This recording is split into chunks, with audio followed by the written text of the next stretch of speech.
Greetings, ladies and gentlemen. It is that pretty strong BMF, and I'm here to make a thrilling announcement. I may have found a squat exercise that I actually kind of sort of like. Maybe.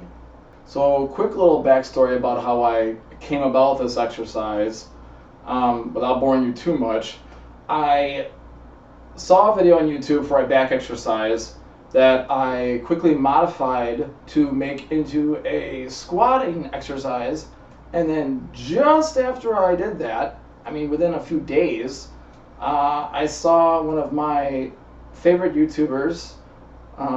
She is a professional bodybuilder, yes, I said she, and she was demonstrating exactly what I was doing, which made me feel pretty good. But anyway, this is not a popular or well-known exercise, it seems, because to this point, I have seen literally no one else demonstrate this. I don't think I've heard anyone talk about this. She's the only one, and I did it first. So there you go. All right, so without further ado, what are we talking about? We're talking about the sumo squat. Now, if you've been into weight training or fitness for any length of time, you may be familiar with the sumo deadlift, even if you haven't ever done it yourself. Now, the sumo deadlift has a bit of a bad rap. Some people consider it a cheating deadlift. Why is that? Well, allow me to demonstrate real quickly by emulating what they're doing with the conventional deadlift and the sumo deadlift. So, conventional deadlift, you would have your feet facing forward, about shoulder width apart, maybe just a little wider than that, just a little wider. And the barbell, that is, you'd have a long bar on the floor with presumably plates on the ends of it. And you would go down to pick up the bar, and as you're going down, you feel that nice, good stretch in your hamstrings. You want to feel it in your glutes, right? And then you come up,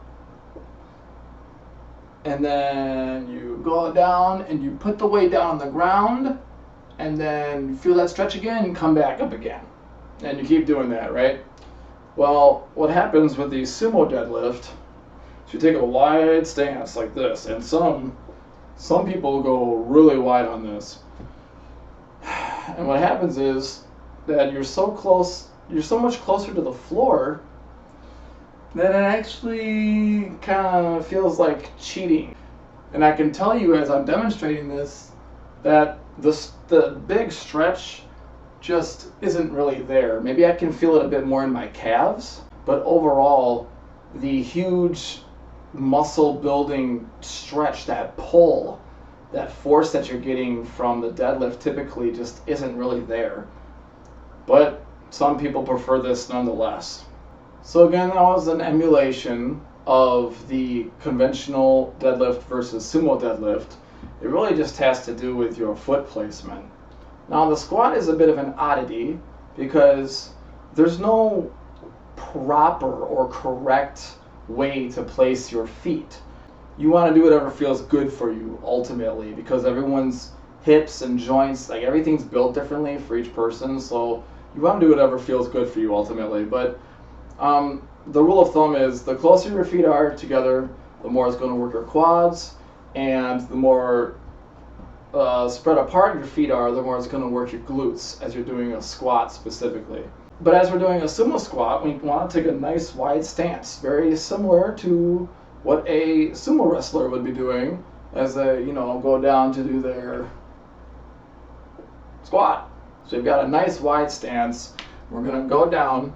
And it might be a good idea, especially since this is such a wide stance. And even though, I did legs this morning.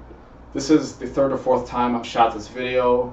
And I'm feeling the pull, okay? This definitely is gonna work these muscles right up in here. So it's a good idea to do a little bit of a warm up and just go down with body weight before you even attempt to do this. Because you don't want to pull anything, okay? You don't want to mess yourself up.